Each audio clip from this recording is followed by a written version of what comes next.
nouveau directeur général à la ville de Montmagny. La Fédération du personnel de soutien scolaire dénonce des règles jugées excessives et irréalistes. Un Noël plus doux aux familles de Chaudière-Appalaches.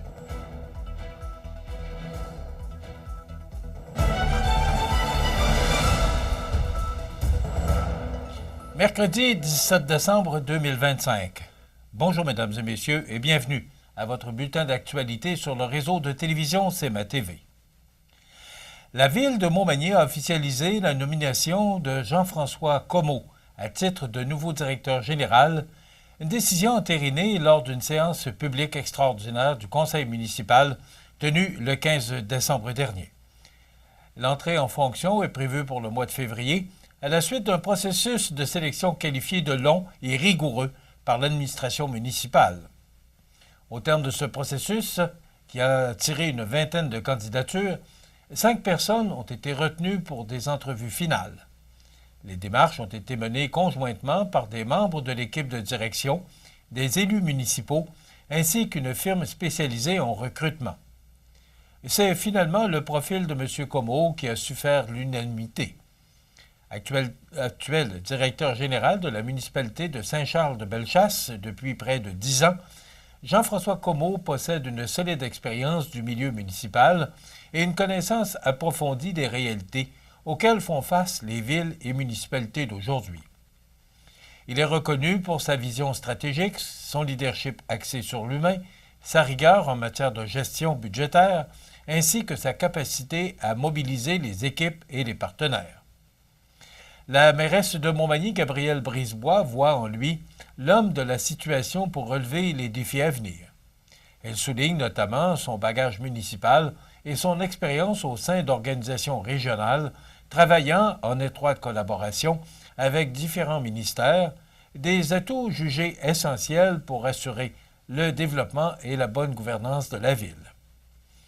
Jean-François Comeau succède à Maître Félix Michaud, qui a quitté la direction générale au début du mois de novembre, après plus de 10 années à ce poste et un total de 25 ans de service au sein de l'organisation municipale.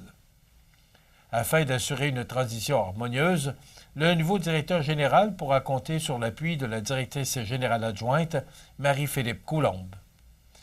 Avec cette nomination, la ville de Montmagny se dit confiante de poursuivre son évolution et ses projets avec une direction expérimentée, rassembleuse et tournée vers l'avenir. La ville estime que cette arrivée marque une étape importante pour maintenir des services efficaces et répondre aux attentes croissantes de la population. La Fédération du personnel de soutien scolaire FPSS-CSQ monte au front contre les nouvelles règles encadrant l'utilisation des buttes de neige dans les cours d'école. Son président, Éric Pronovo, dénonce des exigences qu'il qualifie d'excessives, déconnectées de la réalité quotidienne et lourdes de conséquences pour le personnel de soutien scolaire ainsi que pour les services de garde. Selon les recommandations relayées par certains centres de services scolaires, les buttes de neige devraient respecter des normes très strictes de hauteur et de pente, faire l'objet d'inspections quotidiennes et être accompagnées de registres de vérification, de plans de surveillance et de calendriers d'utilisation par âge. Dans certains cas, le port du casque serait même exigé si les critères ne sont pas respectés. Pour la Fédération du personnel de soutien scolaire CSQ, cette lourdeur administrative est difficilement applicable sur le terrain. On parle de buttes de neige, pas de chantier de construction, illustre Éric Pronovo, rappelant que ces nouvelles responsabilités retombent principalement sur un personnel déjà en pénurie et à bout de souffle. La Fédération craint également un impact direct sur les services de garde scolaire où la gestion du port du casque, la rotation des groupes et la surveillance accrue pourraient réduire considérablement le temps de jeu des enfants. La Fédération du personnel de soutien scolaire, CSQ, redoute qu'à force de contraintes, certaines écoles choisissent tout simplement de supprimer les buttes de neige. Une décision qui priverait les élèves d'un jeu hivernal apprécié et reconnu pour ses bienfaits sur la santé physique et psychologique. Tout en réaffirmant l'importance de la sécurité, la Fédération appelle à la proportionnalité et au jugement. Elle demande aux autorités scolaires de faire confiance au personnel sur le terrain afin de préserver un équilibre entre sécurité et plaisir. Laissons les enfants jouer et cessons de leur enlever, pelleté par pelleté, le plaisir de l'hiver, conclut Éric Pronovo. Un Noël plus doux aux familles de Chaudière-Appalaches. Les détails après la pause. Le restaurant Pizzeria Porto Bellissimo, un incontournable à Saint-Jean-Port-Joli. Pizza débordante de garnitures, menus variés et abordables. Délicieux desserts avec des produits de grande qualité des gâteries de l'Ami. Porto Bellissimo et les gâteries de l'Ami, route de l'église à Saint-Jean-Port-Joli. Toute l'équipe de JRM vous souhaite de joyeuses fêtes. JRM, votre expert en excavation, pavage et déneigement depuis plus de 60 ans. Engagez-vous sur une bonne route. Choisissez JRM qui vous souhaite une belle et heureuse année. Pour célébrer la magie du temps des fêtes, prenez soin de vous et de ceux que vous aimez. Nos services et nos conseils sont là pour vous accompagner en toute simplicité. Toute l'équipe de votre Jean Coutu de Montmagny vous souhaite de joyeuses fêtes. Vous regardez CEMA TV, le réseau de l'information sur la Côte-du-Sud. À l'approche des fêtes, les producteurs et productrices acéricoles de Chaudière-Appalaches posent un geste de solidarité envers leur communauté. Pour une valeur totale de 7 000 $, du sirop d'érable a été remis à différents organismes d'aide alimentaire de la région afin d'apporter un peu de douceur sur les tables des familles pendant la période de Noël. Ce don s'inscrit dans une tradition bien ancrée au sein du milieu acéricole québécois.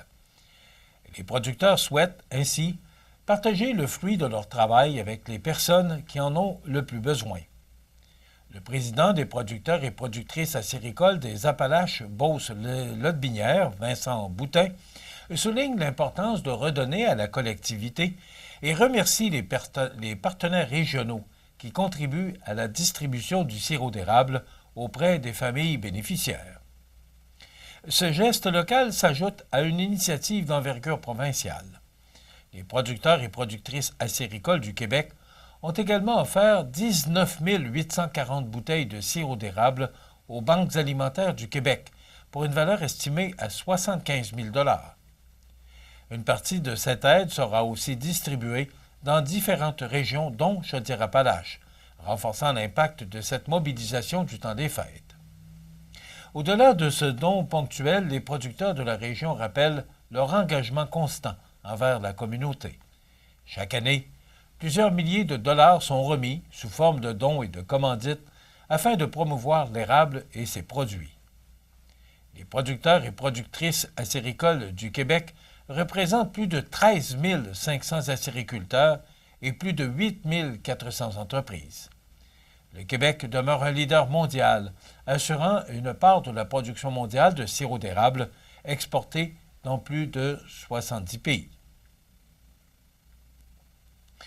Du 1er au 5 décembre dernier, le Collège Jésus-Marie de Bellechasse a vibré au rythme de la semaine CJMB automnale, une initiative pédagogique axée sur la collaboration, l'entrepreneuriat et l'engagement communautaire.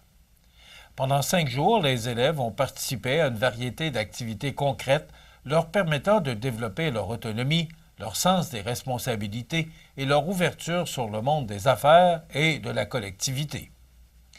Parmi les moments marquants de la semaine, la rencontre avec Martin Boucher, lauréat du prix national humanitaire Terry Fox et président-directeur général du groupe Boucher, a suscité un vif intérêt. L'entrepreneur, à la tête de 29 franchises à travers le Québec, a partagé son parcours, ses conseils et des anecdotes inspirantes. Il a également proposé une étude de cas entrepreneuriale que les élèves devaient analyser et résoudre en 48 heures. Les équipes gagnantes auront la chance de visiter le siège social du groupe Boucher et les coulisses d'une franchise Sport Expert en avril 2026. Les élèves ont aussi bénéficié de l'expertise de Michel Quentin, associée de Formation Nautique Québec et présidente de la Coupe Féminin. Elle a rencontré les élèves féminines de la 3e à la 5e secondaire afin de leur parler du développement de la voile au Québec et de son expérience comme femme d'affaires, tout en leur offrant des perspectives d'engagement futur dans le milieu nautique. Du côté des garçons, Félix-Antoine Lemay, copropriétaire des centres d'entraînement Impulsion et participant au CrossFit Games 2025, a livré une conférence axée sur la passion, la motivation et la persévérance, conclue par une séance d'entraînement fonctionnel. La semaine a aussi été marquée par plusieurs initiatives communautaires, dont un marché de Noël, un brunch intergénérationnel au CHSLD de Saint-Michel-de-Bellechasse, la préparation de paniers de Noël pour différentes causes et des activités sportives destinées aux élèves du primaire. Selon l'enseignante et responsable de la pédagogie Marilyn Villemur, les semaines CJMB permettent aux jeunes de devenir acteurs de leur apprentissage et de mesurer l'impact de leurs actions dans la communauté. Une approche qui reflète pleinement l'ADN entrepreneurial du collège et qui a valu à l'établissement une nomination au prix de l'innovation 2025 de la Fédération des établissements d'enseignement privé qui regroupe plus de 200 écoles privées réunies autour d'un même objectif, soit celui de guider les élèves vers la réussite.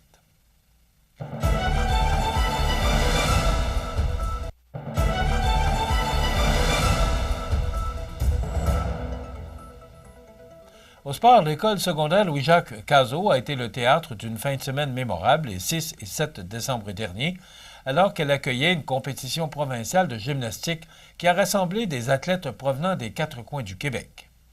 L'événement, empreint d'énergie, de passion et d'esprit sportif, a transformé l'établissement en un véritable carrefour de dépassement et de fierté collective. Tout au long de la compétition, les gymnastes ont offert des performances marquées par l'élégance, la rigueur et l'engagement. L'ambiance était à la fois électrisante et chaleureuse, soutenue par la présence de nombreux spectateurs venus encourager les athlètes.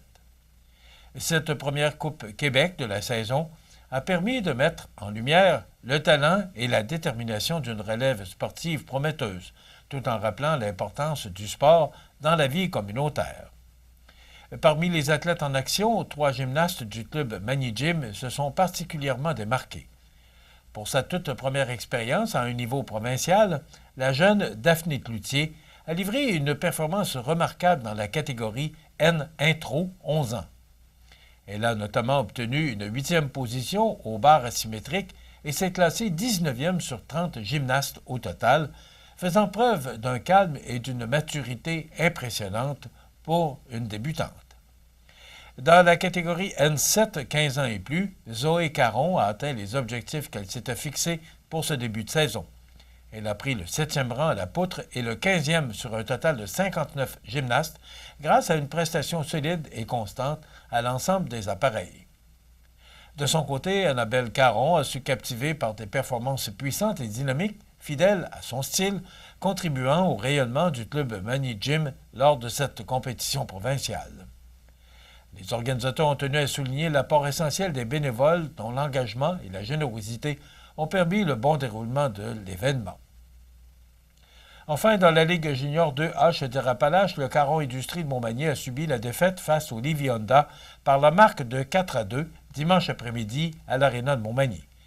Les marqueurs pour l'équipe locale, Charles-Étienne Lemelin et Brian Chabot.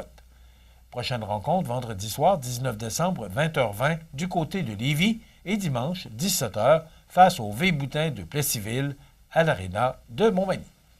Voilà ce qui complète votre bulletin d'actualité de ce mercredi 17 décembre 2025. Dans un moment, les prévisions de la météo. Et le menu de cette émission du 17 décembre, dans un instant, on vous présente la chronique culturelle des arts de la scène. On reçoit en rediffusion Mme Mélissa Boilard du Trait d'Union qui viendra nous parler de ce dîner spaghetti de Noël qui aura lieu ce midi. Et il y aura un autre événement le 29 décembre, donc on trouve important de soutenir le Trait d'Union dans sa démarche. Donc, Mélissa Boilard sera avec nous de nouveau dans cette entrevue qu'on a réalisée la semaine dernière. Il y aura les avis de décès, bien sûr, en fin d'émission, mais tout juste auparavant, on aura les grands titres de l'actualité. Mais voilà, c'est ce qu'on vous propose pour cette émission du 17 décembre. Je vous souhaite donc une excellente émission à notre antenne.